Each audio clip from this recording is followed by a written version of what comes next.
আপনারা সবাই কেমন আছেন? আলহামদুলিল্লাহ। পদ্মা সেতু পার হওয়ার আগ পর্যন্ত ভালোই ছিলাম। পদ্মা সেতু পার হওয়ার পরে শরীরের মনের আলোচনার যে এনার্জি আমি জমা করেছিলাম তার 3 ভাগের 2 ভাগ অলরেডি শেষ। এটা হলো আপনাদের যোগাযোগ ব্যবস্থার কারণে। যদি আগে জানতাম যে রাস্তা এমন, তাহলে বলতাম যে একটা হেলিকপ্টার পাঠান। তো আমি আসছিলাম আর ভাবছিলাম, আমরা গল্প করছিলাম আর কি, যে এই এলাকার এমপি কে ছিল, পলাতক এমপি। তো হ্যাঁ, তো সে আমার ছোট ভাই আমাকে বলছে যে ভাইয়া সে তো back to back 2 bar MP ছিল নাকি 3 বার। আমরা উত্তরবঙ্গ সফর করেছি, একদম কুড়িগ্রাম, নীলফামারী, লালমনিরহাট, এগুলো তো যে মঙ্গা কবলিত এলাকা বলে, আপনারা জানেন কি না? তো ওই এলাকাগুলোতেও রাস্তাঘাটের অবস্থা এর চেয়েও ভালো। মানে বিভিন্ন এলাকার তৎকালীন যারা তাগুতি শাসক ছিল আর কি, এক কথায় তাগুতি শাসক, তারা কেউ কেউ খেয়েছে, লুটে পুটে খেয়েছে, কিন্তু একটু ইনসাফের সাথে খেয়েছে। কিন্তু আপনাদের এলাকার অবস্থা দেখে মনে হলো যেখানে খাওয়ার মধ্যে ইনসাফ ছিল না, বেইনসাফি খাওয়ার। আল্লাহ ভালো জানেন। এখন তাহলে কাদেরকে নিয়ে আপনি হিন্দুস্তানকে মোকাবেলা করতে চাচ্ছেন? কাদেরকে নিয়ে আপনি যে রামবাম প্রগতিশীল এবং এই ইসকন টিসকনকে মোকাবেলা করতে চাচ্ছেন? কাদেরকে নিয়ে? আবেগ দিয়ে তো হবে না। আর তাদের ব্যাপারটা তো এতই স্ট্রং, তারা তো এমনভাবে তাদের মানে আগ্রাসন লালন করছে যে ওরা যদি পারত এখন পুরো বাংলাদেশটাকে ওদের মানচিত্রভুক্ত করে ফেলত। ষড়যন্ত্র কিন্তু এই পর্যন্ত, এটা আমরা বুঝি আর না বুঝি। আর আমরা তো খুব সাম্প্রদায়িক সম্প্রীতির বয়ান দিচ্ছি এখন আর কি। বিগত সময়ে কিছু রাজনীতি হয়েছে জঙ্গিবাদ শব্দটা দিয়ে, জঙ্গিবাদ শব্দ দিয়ে রাজনীতি করা হয়েছে। এটা থাকুক আর না থাকুক, বায়বীয়ভাবে একটা প্রতিষ্ঠা করার চেষ্টা করা হয়েছে, এটা দিয়ে রাজনীতি করা হয়েছে। সবাই সবার স্বার্থে কথাটাকে ব্যবহার করেছে। আসলে এটা একটা বায়বীয় শব্দ ছিল, কোনো অস্তিত্ব নাই। এখন রাজনীতি করা হচ্ছে নতুন করে সংখ্যালঘু শব্দ দিয়ে। কি দিয়ে? সংখ্যালঘু। তো সংখ্যালঘু শব্দ দিয়ে যে রাজনীতি করা হয়, তো সংখ্যালঘু যারা, তারা সংখ্যাগুরু কমিউনিটির মধ্যে সাইফুর রহমানকে এভাবে দিনে দুপুরে কুপিয়ে হত্যা করে কিভাবে? আমরা তো সংখ্যাগরিষ্ঠ। তো সংখ্যাগরিষ্ঠ মানুষের মধ্যে একজনকে সংখ্যালঘু একজন হত্যা করে কিভাবে? এর আগে ফরিদপুরে হয়েছে, আমরা তখনও সাম্প্রদায়িক সম্প্রীতির বলি আওড়াইলাম। চট্টগ্রামে হইল, এখনও সাম্প্রদায়িক সম্প্রীতির বলি আওড়াচ্ছি। ঠিক আছে? এবং আমাদের সবাইকে বোঝানো হচ্ছে যে সবাই শান্ত থাকেন, কেউ কোনো রকমের টু শব্দ করবেন। আচ্ছা, করলাম না, টু শব্দ করলাম না, শান্ত থাকলাম, ধৈর্য ধরলাম, ঠিক আছে। এরপরও যদি আরো 10 জনকে মারা হয় তখন, এরপর যদি আরো 10 জনকে মারা হয় তখন আপনি আমাকে গ্যারান্টি দেন যে মারা হবে না। আপনারা আমাদেরকে গ্যারান্টি দেন যে মারা হবে না। যদি মারা হয় তখন আপনি বলছেন মারা হবে না ইনশাআল্লাহ, ঠিক আছে। যদি মারা হয় তখন, এখন আমি ধৈর্য ধরলাম, এখন আমি সাম্প্রদায়িক সম্প্রীতির কথা বললাম, এখন আমরা চুপ থাকলাম, কেউ এগ্রেসিভ কোনো ভূমিকায় গেলাম না, এবং যাওয়া উচিত না, ঠিক আছে, খালাস। আর আপনি আমাকে গ্যারান্টি দেন এই ঘটনাগুলো আগামীতে ঘটবে না। প্রশাসন গ্যারান্টি দেন, সরকারে যারা আছেন গ্যারান্টি দেন। দিতে পারবেন? যদি দিতে না পারেন, কেন পারবেন না? যদি দিতে না পারেন তাহলে গ্যারান্টি কেন দিতে পারবেন না? তার মানে আপনার প্রশাসন ফেল করেছে এখানে। সেই ভাইকে হত্যা করা হয়েছে, সেই ভাইয়ের হত্যাকারী যদি 20 জন 30 জন হয়, প্রশাসনের পক্ষে এটা কোনো বিষয় না 30 জনকে কারাগারে নিয়ে আসা এবং আচ্ছা মতো রিমান্ডে সিদ্ধ ডিম ঢুকানো, কোনো বিষয় না। রিমান্ডে ওলামায়ে কেরামের পা ভেঙে দিতে পারেন, তাহলে এটা কেন পারছেন না? তাহলে আপনারা আসলে আমাদেরকে কানাকে মক্কা দেখাচ্ছেন। আপনারা কানাকে মক্কা দেখাচ্ছেন, এই তো। এখন যদি গ্যারান্টি না দিতে পারেন, তার মানে এই সমস্যাটা থাকতে পারে। গ্যারান্টি না দিতে পারার অর্থই হচ্ছে আপনি নিজেই ভয় পাচ্ছেন, নিজেই আপনি শিওর না যে সমস্যাটা আসবে কিনা। কারণ আপনি জানেন যে আমি সমস্যাটাকে ডিল করতে পারি নাই, আসতেও পারে, এই জন্য আমি গ্যারান্টি দিতে পারছি না। আমাদের উপদেষ্টাদেরকে বলেন গ্যারান্টি দিতে যে এরকম ঘটনা আগামীতে আর কখনো ঘটবে না। আমরা তো সবাই শান্ত আছি, কেউ তো একটা টোকাও পর্যন্ত দেয়নি কাউকে, দিয়েছেন? আচ্ছা ঠিক আছে, আবার আমি প্রশ্ন করছি, যদি গ্যারান্টি না দিতে পারে এবং না দিতে পারাটাই তাদের ব্যর্থতা, এবং এর যদি উপযুক্ত বিচার তারা করতে না পারে, না করতে পারাটাই ব্যর্থতা সংখ্যাগরিষ্ঠ মুসলিম রাষ্ট্রে, তাহলে এই ঘটনা যদি আগামী 1 বছরে, 2 বছরে, 5 বছরে আবারও রিপিটেড হয় এবং একজনের জায়গায় 3 জন, 4 জন, 5 জন, 10 জন পর্যন্ত পৌঁছায়, তখন আপনাদের ভাষাটা কি হবে? তখন আপনারা কি ভাষায় কথা বলবেন আর আমাদেরকে কি বুঝাবেন? এটা আমার প্রশ্ন। আরও প্রশ্ন আছে, সাইফুর রহমান যদি আপনার ছেলে হইতো তাহলে কি হতো? সাইফুর রহমান যদি আমাদের উপদেষ্টাদের কেউ হতো তাহলে কি হতো? সাইফুর রহমান যদি আমাদের যে ওলামায়ে কেরামগণ, শ্রদ্ধার সাথেই বলছি, বিনয়ের সাথে, আপনাদের যদি ছেলে হতো আপনারা কি সেম কথা বলতেন কিনা? সাইফুর রহমান যদি আপনার মেয়ের জামাই হতো তাহলে আপনি সেম কথা বলতেন কিনা? এই জায়গাগুলোতে অনেক গ্যাপস আছে। আমাদের এত স্বার্থপর চিন্তা চেতনা যে আমার তো আর নিজের ছেলে মরে নাই, আমার তো আর নিজের ভাইকে মারা হয় নাই, আপনি তো তাকে আপনার ভাই মনে করতে পারছেন না। এখন পর্যন্ত আপনি সাইফুর রহমানকে আপনার ভাই মনে করতে পারেন নাই। সবাই চুপ। আর আমাদের কিছু সুরসুরি মানহাজের কিছু মানুষ আছে, সুরসুরি আর গিরগিটি মানহাজ, মানে তাগুতের নাম এক্স হইলেও তার পক্ষে, ওয়াই হইলেও তার পক্ষে, জেড হইলেও তারই পক্ষে, সবসময় চুপ, একদম সুরসুরি মার্কা ঠান্ডা ঠান্ডা মানহাজ মানুষকে দেওয়া হয় এবং তারা একটু জনপ্রিয়, এই কারণে জনগণও চুপ হয়ে যায়। তাদের একটা স্ট্যাটাস দেখে মানুষ চুপ। হ্যাঁ, আমার তো আকাবির, আমার তো অমুক, আমার স্কলার এই বলছে, আমার শায়েক এই বলছে, বাস আমি চুপ। আপনি তো নিজের চিন্তাটাকে বিক্রি করে দিয়েছেন মানুষের কাছে, নিজের চিন্তাটাকে আপনি বিক্রি করে দিয়েছেন। একজন সেলিব্রিটি স্কলার এসে একটা স্ট্যাটাস দিল যে সবাই শান্ত থাকেন, কেউ কোনো কথা বলবেন না। কেন কথা বলবো না আমি? শান্ত থাকেন বলার আগে আপনার বলা উচিত ছিল যে আমার ভাইকে এভাবে মারা হয়েছে, আমি এর তীব্র নিন্দা জানাই এবং এর বিচার আমি দাবি করি। তারপরে আপনি বলতে পারতেন আপনারা শান্ত থাকেন, আমরা বিষয়টা ডিল করছি। এই যে ব্রেন ওয়াশ, এই যে আমাদের একটা জজবাকে এভাবে দমন করে দেওয়া হচ্ছে, এর ফলাফল কিন্তু আপনাদেরকে ভোগ করতে হবে। আচ্ছা ঠিক আছে, 10 জন মারা হলো, চুপ করে থাকেন, ভালো কথা। আরও 100 জন মারা হলে তখনই কি চুপ করে থাকবেন? যদি একটা জেলার উপর আক্রমণ হয় তখনই কি চুপ করে থাকবেন? আপনারা শয়তান থেকে পালাতে চাচ্ছেন, কিন্তু শয়তান তো আপনাকে ছাড়বে না। আপনি কিছু বলেন আর নাই বলেন, আমি বলছি না এখনই বলেন, আমি বলছি আপনি এই হত্যার উপযুক্ত বিচার আমাদের সামনে নিশ্চিত করেন। জাতির সামনে এই 20-30 জন লোককে হাজির করে প্রকাশ্যে ফাঁসি দিয়ে দেখান যে হ্যাঁ আমরা সাইফুর রহমানের পক্ষে আছি। কিছুই করতে পারেন নাই পর্যন্ত, আপনারা কিছুই করতে পারেন নাই। ফরিদপুরের ঘটনা কিছু করতে পারেন নাই। এরকম ঘটনা বিচ্ছিন্ন না, এরকম ঘটনা বাংলাদেশের লাস্ট 5 বছরে এবং বিগত 15 বছরে অনেকগুলো হয়েছে। কিছু ঘটনা আমরা জেনেছি, কিছু ঘটনা আমরা জানি না, বেশিরভাগই আমরা জানি না। তো এই যে সমস্যাগুলো আমি সিরাত থেকে কেন বলছি, কারণ সিরাতে আপনাকে এগুলো সমাধান দিবে। আর এই বিষয়টা আমাকে খুব পীড়া দিচ্ছে ভিতর থেকে, যেটা আমাদের আচরণ, আমরা যে এত বেশি মানে দাসত্বের একটা ইয়াতে চলে আসছি, মেজাজটা আমাদের দাসত্বের মতো চলে আসছে, আমরা শত্রুর চোখে চোখ রেখে কথাই বলতে পারি না। শত্রুর চোখে চোখ রেখে কথা না বললে তো সে আমাকে দাম দিবে না। কই, সে তো চায়নার সাথে এসব ডিল করতে পারে না, সে তো ইভেন পাকিস্তানের সাথেও তো পারে না। পাকিস্তানে কি খুব মুসলিমদের ঐক্য আছে নাকি? না, নাই তো। ওর ইন্টারনাল অবস্থা তো আমাদের চেয়ে অনেক সময় খারাপ। কয়েকটা পারমাণবিক বোম আছে, এই কারণে তার দিকে তাকাতে পারে না। স্বাধীনতার 50 বছরে কয়টা মিসাইল তৈরি করলেন? একটাও তো তৈরি করার ফিকির করলেন। তাহলে বিগত 50 বছরের ইতিহাস যদি আমরা ঘাঁটি, তাহলে দেখব যে যত রকমের মানব রচিত তন্ত্রমন্ত্র আছে, এই তথাকথিত গণতন্ত্রই বলেন, আর এই জাতীয়তাবাদের কথাই বলেন, আর এই তথাকথিত ধর্মনিরপেক্ষতাবাদ, আর এই কমিউনিজম যা আছে সব ফেল করেছে।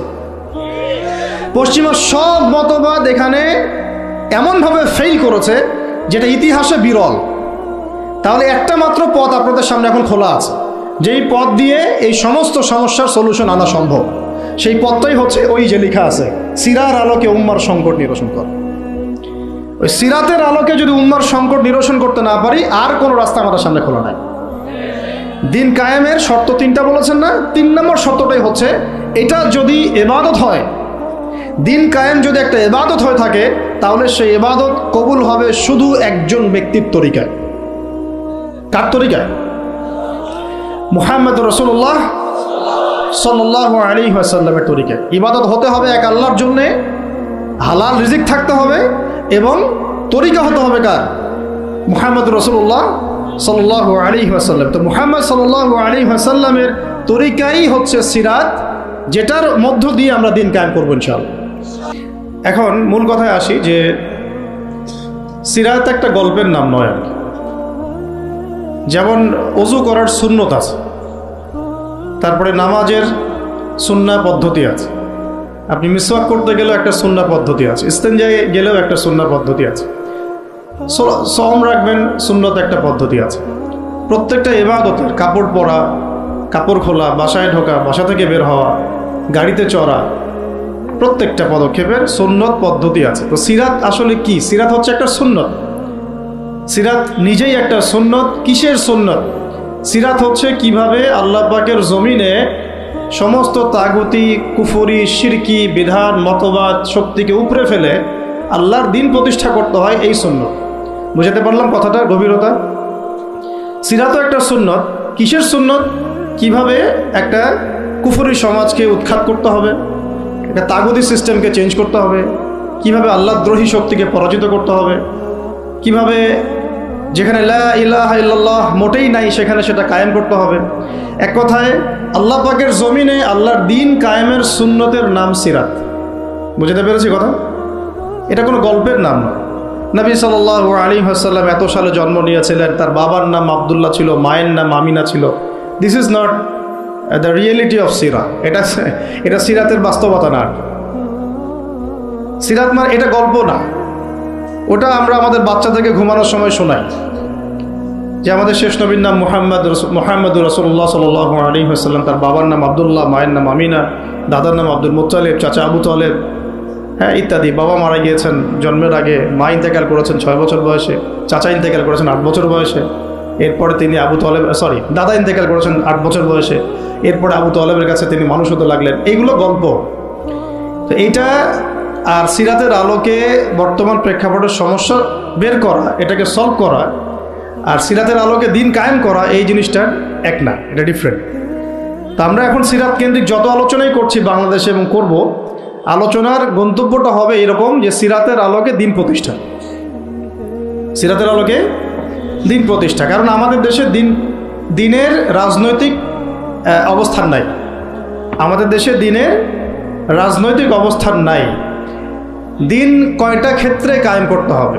মোবাইল ফোনগুলোতে ব্যস্ত না থেকে আলোচনায় ব্যস্ত থাকেন। হ্যালো ভাই, আপনাদেরকে বলছি, হ্যালো হ্যালো, শুনতে পারেন কথা? বাংলা কথা বোঝেন? মোবাইল ফোনগুলোতে ব্যস্ত না হয়ে আলোচনার দিকে দেখেন, আলোচনায় মনোযোগ দেন।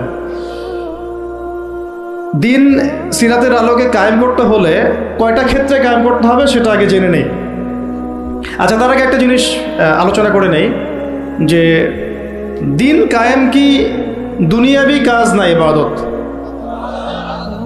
এতটুকু তো বোঝেন, দিন কায়েম একটা ইবাদত। নামাজ, সওম, যাকাত, জিহাদ, তাবলীগ, দিন প্রতিষ্ঠা, যেটাকে আমরা আরবিতে বলি ইকামাতে দিন, এটা কি? তাহলে একটা নিঃসন্দেহে ইবাদত। আমাদের নবীজি করেছেন, নবীজি নিজে করেছেন। তো সাহাবায়ে কেরাম এই যে 1400 বছর ধরে সলফে সালেহিন, আকাবের, আমাদের আসলাফরা করেছেন না? সবাই করেছেন। আচ্ছা, এখন এটা যদি ইবাদত হয়, ইবাদত কবুলের শর্ত কয়টা? একজন বলেন দেখি, ইবাদত কবুলের শর্ত কয়টা? 3টা, তাই তো? বেসিক শর্ত কয়টা? 3টা। একটা হচ্ছে ইবাদত হতে হবে এক আল্লাহর জন্য। কার জন্যে? তাহলে এই আল্লাহর জমিনে সিরাতের আলোকে দিন কায়েম করার লক্ষ্য উদ্দেশ্য থাকবে শুধু এক আল্লাহর সন্তুষ্টি অর্জন করা। শুধু এক আল্লাহকে রাজি খুশি করার জন্যে আমরা আল্লাহর জমিনে দিন কায়েমের চেষ্টা করব। খালাস, কথা ঠিক আছে? আচ্ছা, যদি এখানে উদ্দেশ্য থাকে না আমি আমার পদের জন্য চাচ্ছি, না আমি নেতৃত্বের জন্য চাচ্ছি, না আমি কোনো একটা ফেরকার আমির হওয়ার জন্য চাচ্ছি, অথবা আমি কোনো রাজনৈতিক পদের জন্য চাচ্ছি, তখন ইবাদতটা ইবাদত বলে গণ্য হবে না, বা ইবাদতটার নেকির জায়গায় গুনাহ হতে পারে। নেকির জায়গায় গুনাহ হতে পারে, কারণ সেটা আল্লাহ পাকের সন্তুষ্টির জন্য ছিল না। মানুষ আমাকে পপুলার মনে করে তাই আমি একটু গলা ফাটায় কথা বললাম, বিষয়টা এরকম না। কথা এখান থেকে আসবে না, কথা এখান থেকে আসবে। কথা এখান থেকে আসবে না, কথা আসবে কোথা থেকে? এখান থেকে। এখান থেকে এসে আরশে আজিমের মালিক পর্যন্ত পৌঁছাতে হবে, এই উদ্দেশ্যে আমার কথাগুলো হবে, কাজগুলো হবে। তাহলে দিন প্রতিষ্ঠার উদ্দেশ্য হবে এক আল্লাহর সন্তুষ্টি অর্জন করা, এটা প্রথম কথা। দুই, রিজিক হালাল হতে হবে, সেটা তো আমরা জানি। রিজিক কি হতে হবে? হালাল হতে হবে, যেটা আমাদের 90%-এরই কম বেশি হারাম। কম বেশি কি 90%-এরই হারাম। দাড়ি টুপি পাগড়ি জুব্বা পরে আমরা যারা চলাফেরা করি, আমাদেরও বহু মানুষের রিজিক হারাম।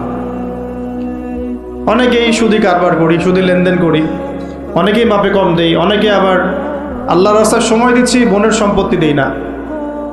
অনেকে দেখা যায় মাল সিন্ডিকেট করি, দাড়িওয়ালা লোক ফার্ম ঘাটে বসে ব্যবসা করছে, মাপে কম দিচ্ছে। দাড়িওয়ালা লোক যাত্রাবাড়িতে তার একটা গোডাউন আছে, সেখানে সে পণ্য মজুত করছে, সিন্ডিকেট করে দাম বাড়াচ্ছে। রিজিকটা কি হালাল হলো না হারাম হলো?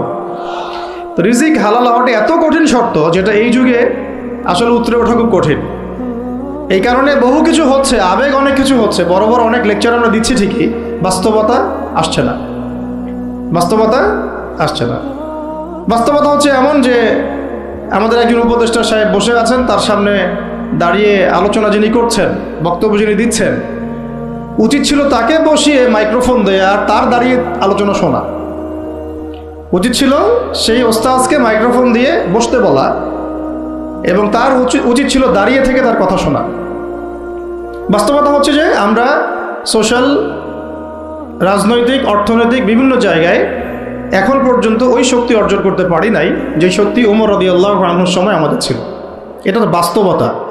কিন্তু মাঠে ময়দানে আমাদের কথা হচ্ছে মাশাআল্লাহ, অনেক বড় বড় কথা আমরা বলছি, অনেক সময় শোডাউন করে জনবল দিয়ে বা স্লোগান দিয়ে মনে করছি যে আমরা অনেক কিছু করে ফেলেছি, কিন্তু বাস্তবতাটা এমন না। বাস্তবতা অনেক অনেক অনেক বেশি খারাপ, যেটা আমরা চাই এই খারাপ অবস্থাটা দূর হোক। এই জন্যে আলোচনাগুলো আসা উচিত। বাস্তবতা হচ্ছে আবেগ দিয়ে দিন প্রতিষ্ঠা হবে না। আবেগের দরকার আছে, তবে আবেগের উপরে বিবেককে স্থান দিতে হবে এবং খুব ডিপ্লোম্যাটিক হতে হবে, বাস্তবতা বুঝতে হবে, প্রজ্ঞা হিকমার সাথে আমাদেরকে আঁকতে হবে। অনেক সময় মনে হচ্ছে আমাদের সংখ্যা অনেক, কোটি কোটি, 12 কোটি 14 কোটি। আসল যুদ্ধক্ষেত্রেই দেখা যাবে আসলে আমাদের সংখ্যা আসলেই কত। ঠিক আছে, তো মূল জায়গায় আসি। আবার আমি একটু ভিতরে চলে যাচ্ছি যে আমরা যদি একটা কাজকে ইবাদত মনে করি, সেই কাজটা ইবাদত হিসেবে গণ্য হওয়ার জন্যও 3টা শর্ত আমাকে পূরণ করতে হচ্ছে। আল্লাহ পাকের সন্তুষ্টির জন্যে, 2 হচ্ছে সেই কাজটা করতে গিয়ে, আমার ইবাদত করতে গিয়ে আমার রিজিকটা অবশ্যই হালাল হতে হবে। এই দুটোতেই আমরা আটকে গেছি। কিন্তু কারাগারে আমাদের ওলামায়ে কেরামগণ বসেছিলেন, তারা আলোচনা করছিলেন যে আমরা সবাই এক সেলে বসে আছি, আসলে কি সমস্যা? সবাই সমস্যা নিয়ে মোজাকারা করছে না, কিন্তু সমস্যাটা কি হলো? তো নাম বলতে চাচ্ছি না, আমাদের অনেক শ্রদ্ধেয় ওলামায়ে কেরাম তাদের অনেকেই বলেছিলেন যে মনে হয় ইখলাস ঠিক নাই, মনে হয় ইখলাস ঠিক নাই। হ্যাঁ, যদি ইখলাস ঠিক না থাকে কাজে বরকত আসবে না। ইখলাস কি? শুধু আল্লাহর জন্য করব, যাই করি শুধু আল্লাহর জন্য করব, মানুষকে দেখানোর জন্য না, জনপ্রিয়তা পাওয়ার জন্য না, মানুষের বাহবার জন্য না। এমনকি আমি যদি চাই বাংলাদেশের শরিয়া আইন কায়েম হোক, সেটা চাবো আল্লাহর জন্যে, আমি ক্ষমতায় গিয়ে কায়েম করবো এই জন্য না। এটা আল্লাহ পাক XYZ যে কাউকে দিয়ে করাইতে পারেন। সেটা আমি হইতে পারি, আপনি হইতে পারেন, যে কেউ হতে পারে, কিন্তু আমি চাচ্ছি শরিয়া আইন বাস্তবায়িত হোক। যদি আমি এভাবে চিন্তা করি যে না, আমাকে যেতে হবেই, আমি সেই কাজ করব, আমারই ক্ষমতা দরকার, তাহলে এটা হবে দুনিয়ার জন্য কাজ করা, আমি আমার ক্ষমতার জন্য করছি। তো মূল বিষয়টা হচ্ছে সাহাবায়ে কেরাম রাদিয়াল্লাহু আনহুম আজমাইন, তারা নিজেরা দায়িত্ব এড়িয়ে যেতেন, মানুষ জোর করে তাদেরকে দায়িত্ব দিতেন। এর ফলে কাজে বরকত হতো, ইখলাস ঠিক থাকতো। তারা দিনের বেলা ঘোড়সাওয়ার থাকতেন, রাতের বেলা দরবেশ থাকতেন। এই জন্যই দেখা যায় যে উমর রাদিয়াল্লাহু আনহুর খেলাফতের সময় একটা বকরির বাচ্চাও না খেয়ে মারা যায় নাই। সুবহানাল্লাহ। আর একটু আগে তো আপনাদেরকে একটা এক্সাম্পল দিলাম যে আপনাদের 3 বারের রাস্তাঘাটের কি অবস্থা। তাহলে 50 বছর, স্বাধীনতার 50 বছর ধরে যারা পুরো বাংলাদেশের রাস্তাই ঠিক করতে পারে নাই, তারা কত বড় দুর্নীতিবাজ চিন্তা করে নাই। 50 বছর ধরে একটা দেশকে রাডারবিহীন থাকতে হচ্ছে, স্যাটেলাইটবিহীন থাকতে হচ্ছে, পারমাণবিক কোনো অস্ত্র নাই, নিউক্লিয়ার কোনো মিসাইলস নাই, কোনো জিওপলিটিক্যাল বড় বড় রাষ্ট্রের সাথে অ্যালায়েন্স নাই, পক্ষান্তরে উল্টা কুফার তাগুত মুশরিকদের দাসত্বে আমাদেরকে নিয়ে গেছে। তাহলে 50 বছরের খেয়ানতের লিস্ট করলে মানে এক আসমান থেকে দ্বিতীয় আসমান পর্যন্ত হবে আর কি লিস্টটা। এত খেয়ানত 50-60 বছর হয়ে গেছে। এখনো যে বিষয়গুলো নিয়ে আমাদের কথা বলতে হচ্ছে, এটাই হচ্ছে সবচেয়ে লজ্জা। এই বিগত স্বাধীনতার 50 বছরে আমাদের এমন একটা জেনারেশন রেডিমেড পাওয়া উচিত ছিল, যাদের ঘরে ঘরে আলেম, ঘরে ঘরে হাফেজ। এখন ঘরে ঘরে খুঁজলেও, বোম মারলেও আলেম বের হয় না, ঘরে ঘরে খুঁজে ছান মারলে একটা করে হাফেজ বের হয় না, আলেম বের হয় না। ঘরে ঘরে ছান মারলে যে কোনো একটা টিকটকার ঠিকই বের হয়। এই বাস্তবতা আর আমাদের স্বপ্নের মধ্যে আসমান জমির পার্থক্য আছে। এগুলো হাসির কোনো বিষয় না, এটা হচ্ছে বাস্তবতা। মানে পুরা প্রাইমারি স্কুল থেকে শুরু করে প্রাইমারি স্কুলের শিক্ষক, প্রাইমারি স্কুলের টিচার এবং স্টুডেন্ট, হাই স্কুলের টিচার, অনার্সের স্টুডেন্ট, অনার্সের টিচার, মাস্টার্সের স্টুডেন্ট, মাস্টার্সের টিচার, তারপরে যে BBA MBA, তারপরে যে আপনার প্রাইভেট ইউনিভার্সিটি ইত্যাদি ইত্যাদি, ইভেন BCS সেক্টর, শিক্ষা কমিশন, MP মন্ত্রী, পার্লামেন্ট, সবগুলোকে যদি একটা জায়গায় আপনি বসান, সবাইকে এই 15-16 কোটি মানুষকে একটা জায়গায় বসান, দেখবেন যে এদের 90% কোরআন তেলাওয়াতি করতে পারেন। 50 বছর হয়ে গেছে স্বাধীনতা, আর কোনো রাস্তা খোলা নাই। যত তন্ত্রমন্ত্র নিয়ে আসো, যত তন্ত্রমন্ত্র, এখন তো 4-5টা আছে, আরও যদি নতুন কোনো তন্ত্রমন্ত্র নিয়ে আসে, তারপরেও এই জাতির মুক্তির কোনো পথ নাই সিরাত ছাড়া। এখন আমাদেরকে আগে সিরাত পড়তে হবে ভাই, সবাইকে আগে সিরাতটা পড়তে হবে। সিরাত পড়লে পরে আপনারা বুঝতে পারবেন যে ইনশাআল্লাহ তাআলা কোন পথে আমাদেরকে হাঁটতে হবে। এখানে টপিক অনেক ডিপ দেওয়া হয়েছে, অত ডিপে গেলে আমাদের সারা রাত চলে যাবে। আমি শুধু ভাষা কয়েকটা পয়েন্ট বলতেছি, একটু মনোযোগ দেন। নবী সাল্লাল্লাহু আলাইহি ওয়াসাল্লাম যখন থেকে কাজ শুরু করেছেন, কাজ বলতে আমি দাওয়াতের কাজ বোঝাচ্ছি, তখনকার সমাজটা কিন্তু আমাদের মতো এতটাও মানে কমফোর্টেবল ছিল না। একটা অমুসলিম রাষ্ট্রে তিনি দাওয়াতের কাজ শুরু করেছেন। মক্কা কি ছিল? একটা মুসলিম রাষ্ট্র না অমুসলিম রাষ্ট্র? অমুসলিম একটা রাষ্ট্রে তিনি অ্যাজ এ নবী তার দাওয়াতের কাজ শুরু করেছেন। সুবহানাল্লাহ। এবং তিনি সেই রাষ্ট্রের একজন পরিচিত ব্যক্তিত্ব, যাকে আস-সাদিক আল-আমিন বলে ডাকা হয়, যার আগেও কোনো গুনাহ নাই, পরেও কোনো গুনাহ নাই। এমন একজন ব্যক্তিত্ব তিনি, যার আগেও কোনো গুনাহ নাই, পরেও কোনো গুনাহ নাই, এবং তিনি একটা অমুসলিম রাষ্ট্রে ওহী প্রাপ্ত হয়ে দাওয়াতের কাজ শুরু করলেন। আর আমরা তো মুসলিম রাষ্ট্রে বসে আছি, আমরা তো মক্কায় নাই। আমরা কি মক্কায় আছি? আমরা তো মক্কায় নাই। যদি মক্কায় না থাকি, তাহলে এইরকম নতজন পররাষ্ট্রনীতি কেন? আমরা যদি মক্কার মতো পরিবেশে না থাকি, তাহলে এত নতজন পররাষ্ট্রনীতি কেন? তাহলে ভারতের মধ্যে আমাদের যে মুসলিম ভাইরা আছে, তারা কি করবে? তাহলে ভারতের যে মুসলিম ভাইরা আছে, তারা কি করবে? তারা কি ওদের পা ধরে করবে, সালাম করবে? হিন্দুদের পা ধরে সালাম করবে? বলেন তো। আমরা তো একটা মুসলিম রাষ্ট্রে আছি, তো মুসলিম রাষ্ট্রে থাকতে এত নতজন পররাষ্ট্রনীতি কেন? এত দাসত্বের শৃঙ্খল কেন? তো তিনি দাওয়াতের কাজ শুরু করেছেন প্রথম কি দিয়ে, এটা একটা ফ্যাক্ট। আমরা আসলে আলোচনাগুলো আপনাদের চাইতে তাদের শোনা দরকার, যারা আলোচনা যারা করে আর কি। মানে আমি চাই বেশি বেশি তাদের সাথে কনভারসেশন করতে, যারা উম্মাকে নিয়ে ফিকির করেন, কোন দাওয়াতের কাজ করতে চান, বা মুআল্লিম বা আলেম বা হাফেজ, তাদের সাথে কথা বলা দরকার। তাদেরকে আগে বোঝানো দরকার বিষয়গুলো। অনেকেই বুঝেন না। অনেকে বায়াবিও দাওয়াতি কাজ করছেন উইদাউট এনি প্ল্যাটফর্ম। অনেকে দাওয়াতি কাজ করছেন উইদাউট এনি কানেকশন উইথ ওলামা। আলেমদের সাথে কোনো কানেকশন নেই, দাওয়াতের কাজ করতে আসেন, একটা বায়াবিও প্ল্যাটফর্ম ক্রিয়েট করে রাখতেছেন।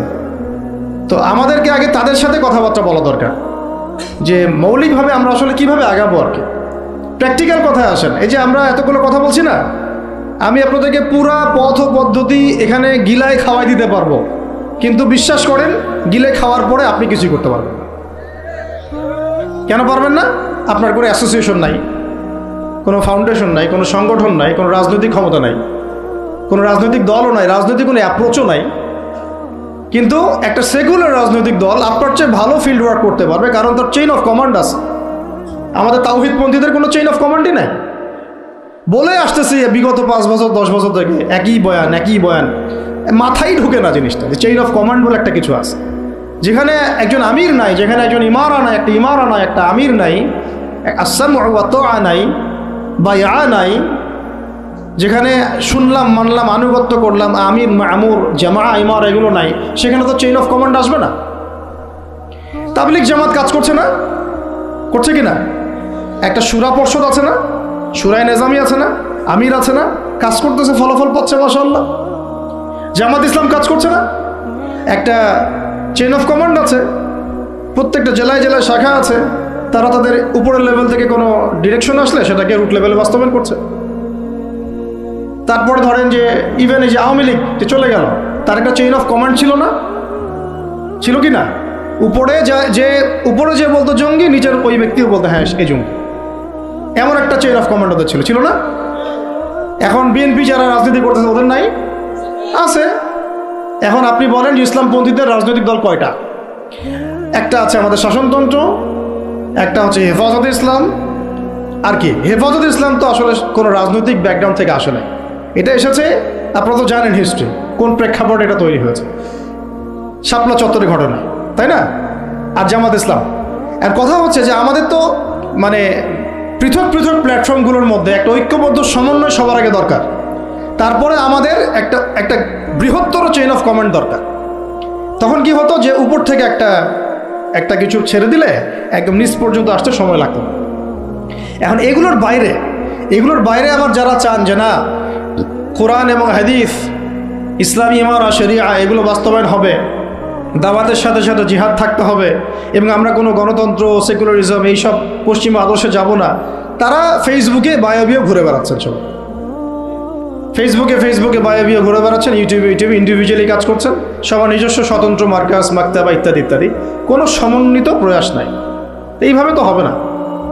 এইভাবে কি হবে? সর্বোচ্চ এককভাবে কিছু দাওয়াত দেওয়া যাবে, কিন্তু নবী সাল্লাল্লাহু আলাইহি ওয়াসাল্লাম ওহী প্রাপ্ত হওয়ার পরেই দাওয়াতের যে কাজ শুরু করলেন, এটাই চেইন অফ কমান্ড। সুবহানাল্লাহ।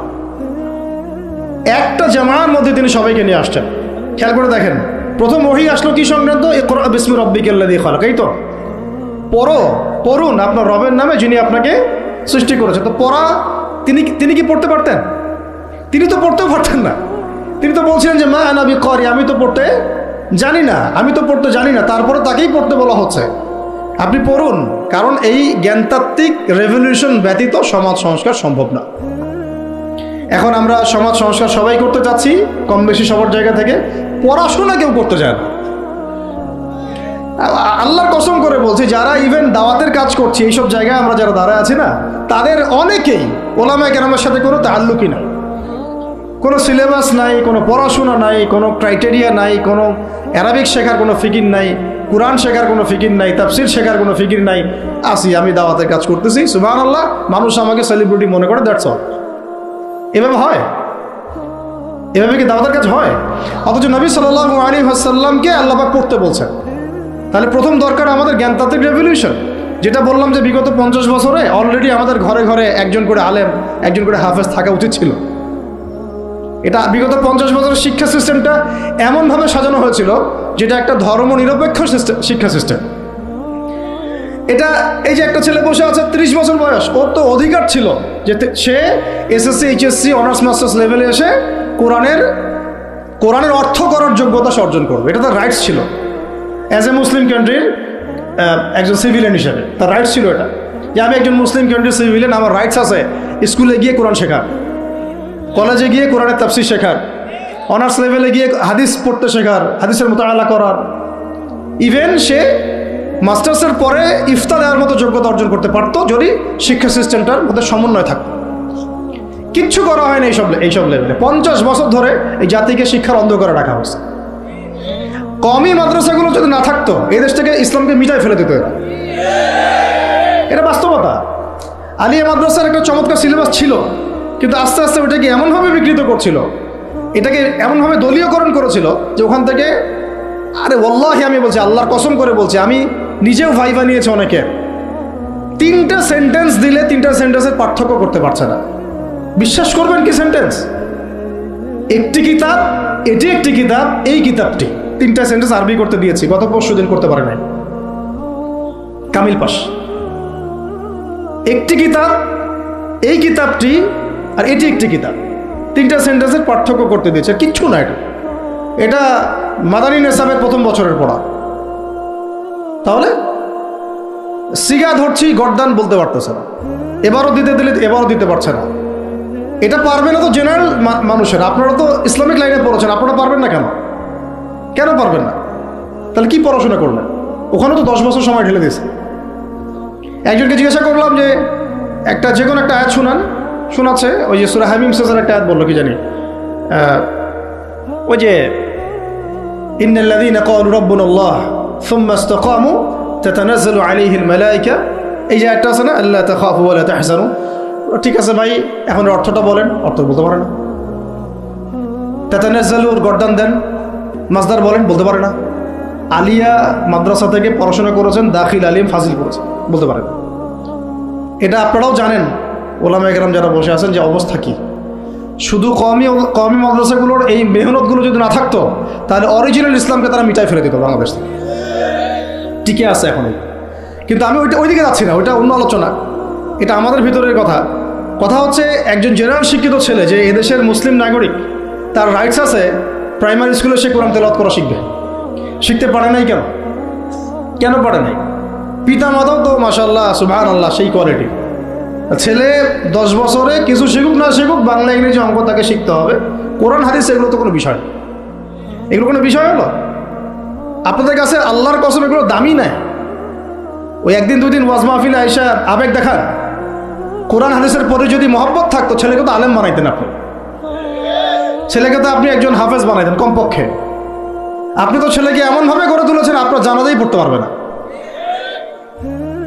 সেদিন আমরা টাঙ্গাইলে একজনের জানাজা পড়তে গেছে, এক পরিচিত ভাইয়ের আম্মা মারা গিয়েছেন। তো ওই দিন গিয়ে একটা আক্কেল হলো, শিক্ষা হলো, যে যদি আপনি ছেলে মেয়েকে যদি আলেম না বানিয়ে যান, ছেলেকে যদি আলেম না বানিয়ে যান, সঠিক জানাজাটাও মনে হয় ভাগ্যে জুটবে না।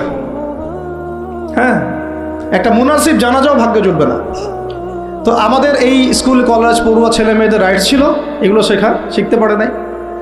অনার্সে পড়ে, তার বয়স কত? 20 থেকে 25 বছর। 25 বছরে সে 25টা সূরা জানে না, 25টা সূরার নামই জানে না, 25টা সূরার নাম বলতে পারে না। কোরআন বিধান কায়েম করতে আসছেন আপনি, সুবহানাল্লাহ, 25টা হাদিস বলতে পারেন না, 25 জন নবীর নামও বলতে পারে না। ইভেন আমাদের নবী সাল্লাল্লাহু আলাইহি ওয়াসাল্লামের সিরাতের জীবনীটা, পাতলা কিতাবটাও সে কখনো জীবনে পড়ে দেখেনি। এই অবস্থা মাস্টার্সেও বিসিএসও সব জায়গায় একই চলছে। বিসিএসের যে ভাইবা হয় সেখানে কি ইসলাম ধরা হয়? বিসিএসের ভাইবা যখন হয় তখন তাকে কোরআন তেলাওয়াত জিজ্ঞাসা করা হয়? তাহলে আপনি কোরআন তেলাওয়াত করতে পারেন না, রাষ্ট্র চালাবেন কিভাবে? কোরআনের সাথে কোনো তাআল্লুক নাই। তার মানে আপনাদের কনসেপ্ট হচ্ছে রাষ্ট্র আলাদা, কোরআন আলাদা, মানে রাষ্ট্র চালাতে কোরআন লাগে না। আপনার কনসেপ্ট এটাই। হ্যাঁ, না হলে তো কোরআন আপনি আনতেন সিলেবাসে, তাফসির আনতেন, হাদিস আনতেন, সিরাত আনতেন। আপনার কনসেপ্ট হচ্ছে রাষ্ট্র আলাদা, কোরআন আলাদা, হাদিস আলাদা, এগুলো পড়াশোনা আলাদা, ব্যাংকিং সিস্টেম, ইকোনমিক্স আলাদা, ইসলাম আলাদা, তাই না? রাজনীতি আলাদা, ইসলাম আলাদা, তারপরে সংস্কৃতি আলাদা, ইসলাম আলাদা, শিক্ষানীতি আলাদা, ইসলাম আলাদা। এই কনসেপ্ট হচ্ছে এদেশের 90% মানুষের কনসেপ্ট।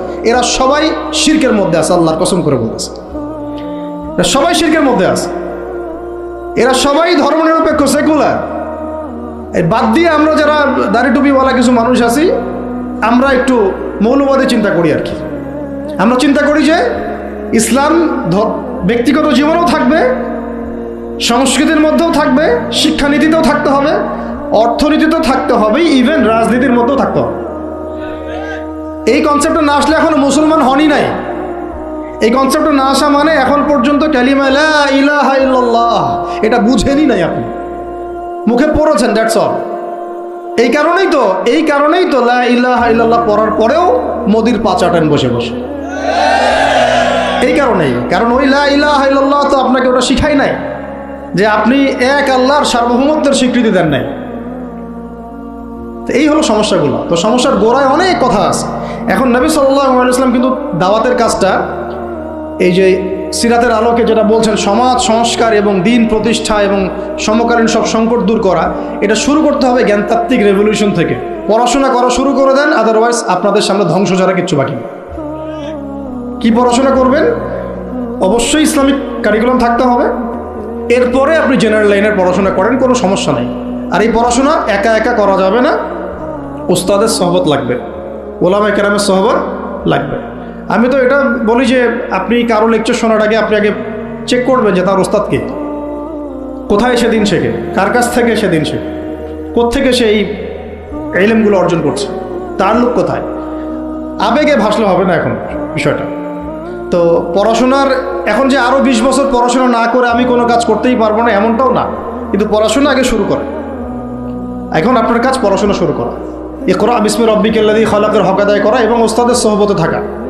যেমন জেনারেল লাইনে পড়েছেন 20 বছর, একা একা গিয়ে পড়েছেন না, প্রতিষ্ঠানে গিয়েছেন, ডেইলি ক্লাস করেছেন, টিচারের সহবতে ছিলেন, বেতন দিয়েছেন, মেসে থেকেছেন, তারপরে আরও কি করেছেন?